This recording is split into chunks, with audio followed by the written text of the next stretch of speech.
Starting a startup, your own company, or something of your own feels daunting, right? But people who are less smart than you, with less resources, have already done it. So succeeding at a startup has much less to do with intelligence or even ideas. But it starts with how you think about things, what you think actually a startup is, and are you willing to become what it takes to be a successful entrepreneur? And that is what I'm going to talk about in this video.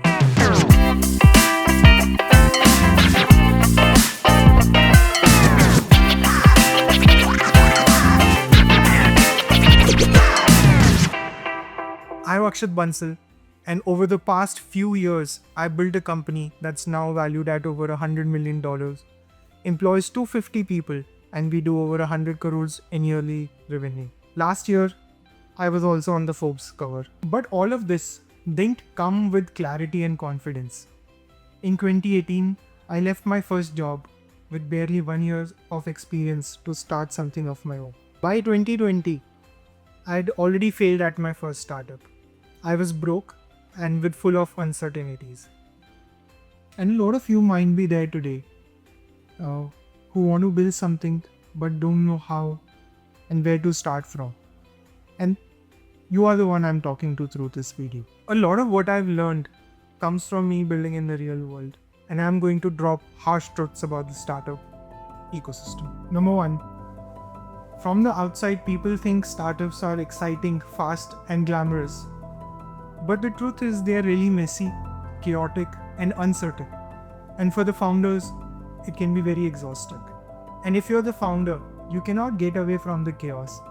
You're the one absorbing the chaos, pulling people ahead, and finding a path when there is no clear path. And as Reid Hoffman famously said, running a startup is like jumping off a cliff and assembling a plane on the way.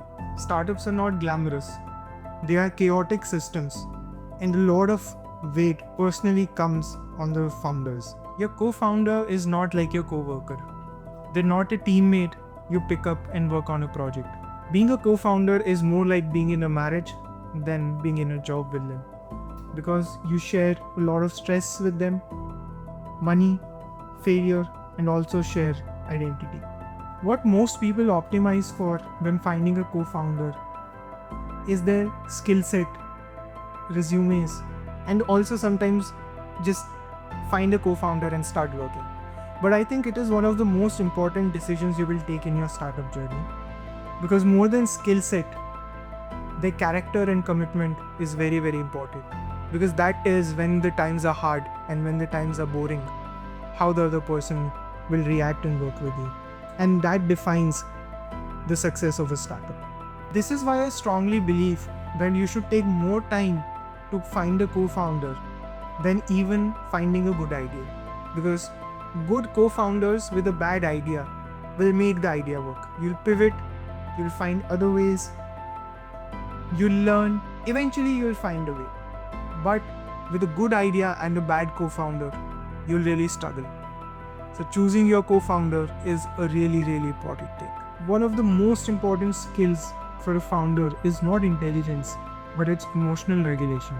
Almost everything in a startup takes 2 to 3 times longer than what founders imagine. We want things fast, but customers move slowly, enterprises move slowly, fundraising takes time, and the magic moment, a killer feature, some big release, rarely happens. So patience is a really, really important key. Compounding is very important.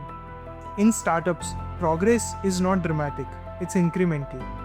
And things start to show up slowly after they've compounded over a period of time. Feature by feature, customer by customer, sales by sale. And the learning here is short-term urgency creates bad decisions. If you only enjoy the big idea part, startups will wear you down. Long-term patience is what really allows compounding and growth to show up. Start smaller than your ego wants. At the beginning, almost everyone delays launch because they're scared what people will say. They want the first version to look really impressive. But early products are not for impressing, it's for learning. And as Reid Hoffman famously said, if you're not embarrassed about the first product you've launched, you've waited too long to launch it. And the learning is in the beginning.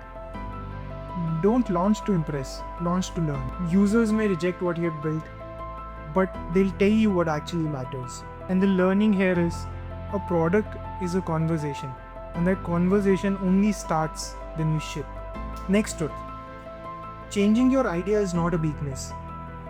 Good founders are never stubborn about their ideas. They don't have their egos on their ideas. They build fast, fail fast, iterate fast. But that's a fine balance. You need to learn when to pivot, when to change your idea, and don't get stuck on your old idea. So that's a fine balance that you need to learn. Competitors matter less than you think. Founders often overreact to competition because they overvalue ideas over execution. But that's not the case. Competition has their own way to get killed, either through bad execution, running out of money, or by simply giving up. So your job should be to stay focused on your own execution, your own game. It's not about being the first to do anything. It's about being the last in any field so that nobody else needs anyone else. So you have to be the last standing company. And it's not about doing first, it's about surviving to be the last one to change the entire industry. The learning here is to focus less on competitors and focus more on your own execution. They will take care of themselves anyways. Getting users is genuinely hard. Sometimes it could be distribution of your product, sometimes it could be timing, or even the switching cost of the user from any other competing product, right? So it's always hard, but slow growth always does not mean you are wrong. But it means that you need to learn faster. And remember that. Next truth. Assume deals will fall through. Murphy's Law. Deals with customers, partners, or investors will fall through. Optimism about your own ability is healthy, but optimism about what other people promise is dangerous. A deal is not done till it's done, till the money is in the bank. The learning is assume nothing closes till it actually closes. Next truth. Investors are less certain than they appear. Investor project confidence because that's their job.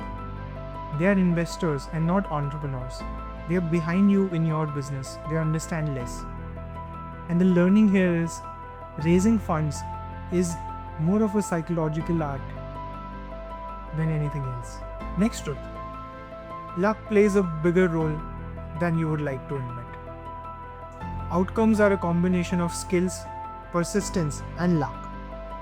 If luck goes to zero, outcome goes to zero. And the learning here is there are more factors apart from skills and persistence that is not under your control. So be humble in success and kind to yourself in failure. Next, community matters. Advice, help, support compounds over a period of time. And it's plenty available for you. It'll be a very, very lonely journey. Seek help, it's readily available, and also give help if you can, because people need it.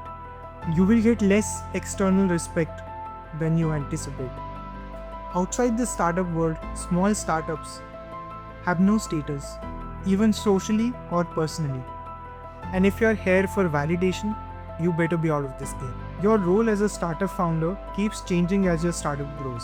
What makes you effective early may become irrelevant later. You may start as being a builder, then move on to become a manager, a leader, and then a systems architect. But if you don't evolve as your startup grows, you become the bottleneck in the ceiling. And startups can be deeply fulfilling, but for the right kind of person. The fun comes from meaning and ownership and not from being comfortable. Finally, you don't need a permission to start a startup. Thanks for watching the video till the end.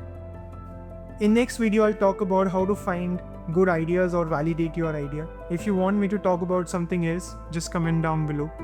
Or also comment what you learned in this video and share this with anyone you think this is relevant. Share and spread the love. And like, share, subscribe. Thank you.